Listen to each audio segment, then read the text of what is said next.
السلام علیکم ورحمۃ اللہ وبرکاتہ نحمدہ ونصلی علی رسولہ الکریم اما بعد اعوذ باللہ من الشیطان الرجیم بسم اللہ الرحمن الرحیم سیرت النبی صلی اللہ علیہ وآلہ وسلم۔ آج کا عنوان ہے یہودیوں نے آپ صلی اللہ علیہ وسلم سے 3 سوال کیے۔ قریش اپنا ہر منصوبہ، ہر سازش، ہر حربہ استعمال کر چکے، لیکن رسول اللہ صلی اللہ علیہ وسلم کے دین اور اس کے ماننے والوں میں دن بدن اضافہ ہو رہا ہے۔ رسول اللہ صلی اللہ علیہ وسلم دین اسلام کی تبلیغ میں مصروف ہیں۔ قریش کے رسول اللہ سے دشمنی جو ہے وہ دن بدن بڑھ رہی ہے۔ ظلم و ستم کا یہ سلسلہ نبوت کے 4تھے سال شروع ہوا اور نبوت کے 5ویں سال میں ظلم و ستم کی انتہا ہو گئی کہ پڑھ کر اور سوچ کر بھی دل ڈوبنے لگتا ہے، لڑنے لگتا ہے۔ کتنی ہمت والے وہ جوان تھے، اللہ کے شہید تھے، جنہوں نے اتنی تکالیف اٹھائیں اسلام کو پھیلانے کے لیے۔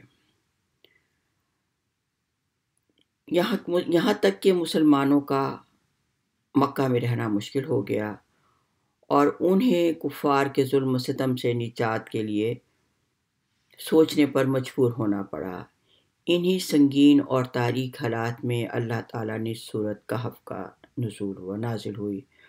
در حقیقت میں یہ سورت کا نزول جو تھا وہ مشرکین مکہ کے 3 سوالات تھے جو انہوں نے نبی مکرم صلی اللہ علیہ وسلم سے پوچھے تھے، لیکن اس میں جو 3 واقعات بیان کیے اس میں اپنے مومن بندوں کے لیے مستقبل کے بارے میں نہایت بلیغ اشارات بھی موجود تھے۔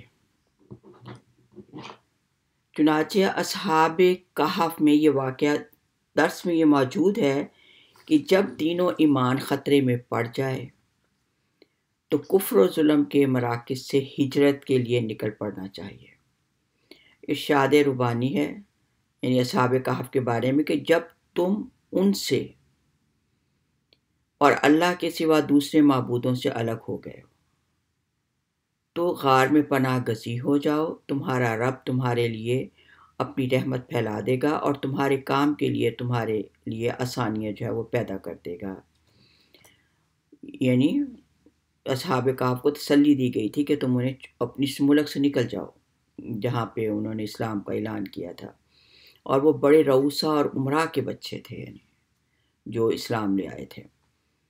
موسیٰ اور خضر کے واقعہ میں یہ بات ثابت ہوتی ہے کہ نتائج ہمیشہ ظاہری حالات کے مطابق نہیں ہوتے، بلکہ بسا اوقات ظاہری حالات کے برعکس ہوتے ہیں۔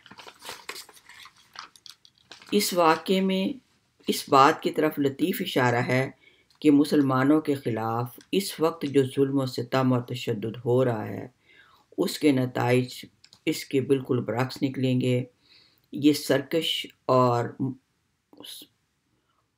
مشرک اگر ایمان نہ لائے تو آئندہ انہی جن پر یہ ظلم کر رہے ہیں اور مجبور مسلمانوں کے سامنے سرنگوک ہو کر اپنی قسمت کے فیصلے کے لیے جو ہے وہ اللہ کے دربار میں پیش ہوں گے۔ سیدنا حمزہ رضی اللہ تعالیٰ عنہ، عمر بن خطاب کا ایمان لانا قریش کے لیے بڑے صدمے کا باعث تھا۔ بنی امیہ کے سردار ابو سفیان، دشمن اسلام کی بیٹی ام حبیبہ رسول اللہ صلی اللہ علیہ وسلم پر ایمان لا چکی ہے۔ ابو بکر رضی اللہ تعالیٰ عنہ اور ان کے خاندان کے بہت سے لوگ ایمان لا چکے ہیں۔ بنی زہرہ سے عبد الرحمن بن عوف، شفا بنتی عوف، سعد بن ابی وقاص بھی اسلام میں داخل ہو چکے ہیں۔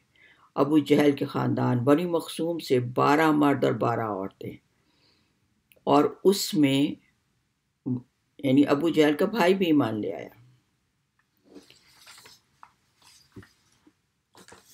حوصلہ اور عظمت رملہ کے نصیب میں لکھا ہے، یعنی ابو سفیان کی بیٹی ہے، انہیں کیا خبر کفار کو کیا خبر کہ یہ جو ظلم اور ستم کیے جا رہے ہیں، اپنی بیٹی پر انہوں نے ظلم و ستم کی انتہا کر دی تھی کہ اسلام سے انکار کرے۔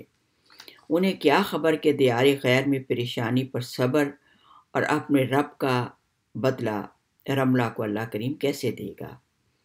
ام المومنین ام حبیبہ کا اصل نام رملہ تھا۔ ام حبیبہ ان کی کنیت تھی۔ جب انہوں نے ہجرت حبشہ کی تو وہ حاملہ تھی، اور اس کے بعد ان کے جو بیٹی پیدا ہوئی اس کا نام انہوں نے حبیبہ رکھا، اور یہ ان کی کنیت تھی تو انہیں ام حبیبہ کہتے تھے۔ وہ حضرت سفیان کی بیٹی تھی، اور سید ام حبیبہ کے بھائی حضرت معاویہ کا شمار کاتبین وحی میں ہوتا ہے۔ ام حبیبہ کا پہلا نکاح عبید اللہ بنت جہش ام المومنین زینب بنت جہش کے بھائی تھے ان کے ساتھ ہوا، اور یہ آغاز اسلام میں ہی مسلمان ہو گئے تھے، اور جو ام حبیبہ جو تھی انہوں نے بھی اسلام قبول کر لیا تھا، جبکہ ان کے والد ابو سفیان جو تھے وہ ابھی کافر ہی تھے اور اسلام کے اور مسلمانوں کے سخت دشمن تھے۔ ابو سفیان کے دشمن کے ظلم و ستم سے تنگ آ کر دونوں میاں بیوی جو تھے وہ دیگر مسلمانوں کے ہمراہ انہوں نے حبشہ میں ہجرت کر لی، لیکن خدا کی حکمت کہ ان کا شوہر جو تھا وہ مرتد ہو گیا اور وہ عیسائی ہو گیا۔ آپ نے بڑی کوشش کی لیکن، اور پھر اس نے شراب اور جوا ہر برائی جو تھی وہ اس میں عیسائیوں کے ساتھ رہنے لگا، تو عیسائیوں کے طور طریقے اپنا لیے، اور وہ اسی کفر اور شرک کی حالت میں جو تھا وہ اپنے انجام کو مر گیا، پہنچ گیا۔ اس کے بعد رملہ یعنی ام حبیبہ کا نکاح حضرت صلی اللہ علیہ وسلم کے ساتھ ہوا۔ رسول اللہ صلی اللہ علیہ وسلم کے ساتھ ام حبیبہ کا نکاح مسلمانوں کے لیے بہت سی سیاسی اور معاشرتی فوائد کا پیش خیمہ ہوا۔ دشمن اسلام کی سختی مخالفت کی شدت میں کمی آ گئی، اور اسی نکاح کی برکت سے ابو سفیان جو تھے وہ بھی اسلام لے آئے۔ رسول اللہ صلی اللہ علیہ وسلم کا ساتھ نکاح کرنے کا واقعہ بیان کرتے ہوئے ام حبیبہ رضی اللہ تعالیٰ عنہ خود فرماتی ہیں کہ جب میرے شوہر عبداللہ بن جہش کا انتقال ہوا تو میں نے خواب میں دیکھا کہ کوئی کہہ رہا ہے ام المومنین۔ میں خواب ہی میں چونک گئی کہ کس نے مجھے ام المومنین کہا۔ اس کے بعد میری عدت ختم ہوئی تو شاہ حبشہ نجاشی کا ایک قاصد میرے گھر آیا، اس کے ساتھ ایک باندی تھی۔ اس نے مجھے کہا کہ بادشاہ سلامت نے تمہارے لیے پیغام بھجوایا ہے کہ رسول اللہ صلی اللہ علیہ وسلم کا مکتوب آیا ہے کہ میں تمہارا نکاح پیارے نبی صلی اللہ علیہ وسلم سے کر دو۔ یہ سنتے ہی ام حبیبہ نے اپنے ہاتھ کی انگوٹھی، کڑے، پازیب اتار کر جو تھے کنگن، سب زیور اور اپنے قیمتی کپڑے جو تھے وہ اس عورت کو انعام میں دے دیے۔ بادشاہ کے پیغام کے مطابق انہوں نے خالد بن سعید کو اپنا وکیل مقرر کیا، اور شام کو نجاشی نے حضرت جعفر ابن ابی طالب جو حضرت علی کے بڑے بھائی اور ابو طالب کے بیٹے تھے، اور وہ حبشہ میں موجود تھے، اور انہیں کہا کہ تمام مسلمان جو حبشہ میں موجود ہیں انہیں بلوایا گیا، اور ان تمام کی موجودگی میں توحید اور رسالت کے اقرار پر مشتمل خطبہ پڑھا، اور کہا کہ مجھے رسول اللہ صلی اللہ علیہ وسلم نے پیغام بھیجا ہے کہ میں ام حبیبہ بنت ابو سفیان کا نکاح کرا دوں، تو میں نے ان کے حکم کے مطابق یعنی نبی صلی اللہ علیہ وسلم کے حکم کے مطابق یہ نکاح کر دیا ہے، اور اس کا مہر 400 دینار مقرر کیا ہے جو میں اس وقت خود ادا کر رہا ہوں۔ ام حبیبہ کے وکیل نے خطبہ پڑھ کر اعلان کیا کہ میں نے ان کا نکاح رسول اللہ صلی اللہ علیہ وسلم سے کر دیا ہے، اللہ تعالیٰ اس نکاح میں برکت فرمائے۔ اس کے بعد نجاشی نے کہا انبیاء کرام کی سنت ہے کہ ان کے نکاح کے بعد ولیمے کا کھانا کھلایا جاتا ہے۔ سب کے لیے کھانے کا انتظام کیا گیا، اور یوں صلی اللہ علیہ وسلم کا نکاح ام حبیبہ کے ساتھ نجاشی نے کیا۔ اس کے بعد نجاشی نے شرحیل بن حسنہ کے ہمراہ مدینہ طیبہ روانہ کیا۔ سردار قریش ابو سفیان کو جب اس نکاح کی خبر ہوئی تو اسے بہت مایوسی ہوئی اور کہنے لگا کہ حضرت محمد صلی اللہ علیہ وسلم اونچی شان اور اعلیٰ عزت والے ہیں، ہم ان سے دشمنی کر کے ان کا نام مٹا نہیں سکتے۔ اس نے دل ہی دل میں اپنی شکست قبول کر لی۔ نکاح کے وقت ام المومنین کی عمر جو تھی وہ 30 سال تھی۔ عبداللہ بن جہش سے ام حبیبہ کے 2 بچے تھے۔ وہ رسول اللہ صلی اللہ علیہ وسلم کی آغوش میں انہوں نے تربیت پائی۔ ام حبیبہ بڑی حسین اور جمیل تھی۔ خود ان کے والد ابو سفیان کا بیان ہے کہ میرے نزدیک عرب کی حسین اور جمیل ترین جو ہے وہ میری بیٹی ام حبیبہ ہے، یعنی اتنی حسین تھی کہ باپ نے بھی اس بات کا اقرار کیا۔ انہیں رسول اللہ صلی اللہ علیہ وسلم سے بہت محبت تھی۔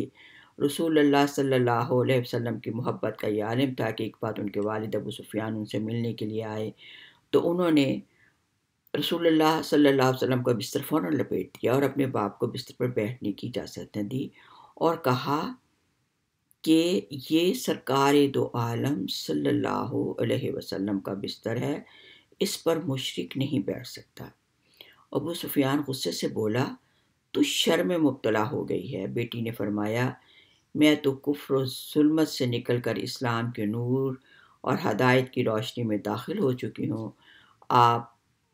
اللہ تعالیٰ آپ کو بھی رسول اللہ صلی اللہ علیہ وسلم پر ایمان اور دین اسلام میں توفیق دے۔ اور بیٹی کی دعا تھی کہ فتح مکہ کے بعد ابو سفیان جو تھے وہ بھی اسلام لے آئے تھے۔ اللہ تعالیٰ قرآن پاک کی ایک ایک لفظ، ایک ایک آیت، سب میں میرے نبی اور اللہ کا اپنے محبوب کے ساتھ کا ذکر خیر ہے۔ اللہ تعالیٰ ہم سب کو ربی حبلی حکمم و الحقنی بالصالحین، یا اللہ قرآن پاک کی حکمت، اس کا پڑھنا، اس کے پڑھنے کے آداب، اس کی حکمت اور اس کو تجوید کے ساتھ ہمیں پڑھنے کی، جیسے کہ قرآن کا حق ہے، اس کے پڑھنے کی توفیق عطا فرمائے۔ ربنا تقبل منا انکا انت السمیع العلیم، اللہم اسألک علما نافعا رزقا واسعا وشفاء من کل داء انکا انت السمیع الدعاء۔ سبحان ربک رب العزت عما یصفون وسلام علی المرسلین والحمد للہ رب العالمین۔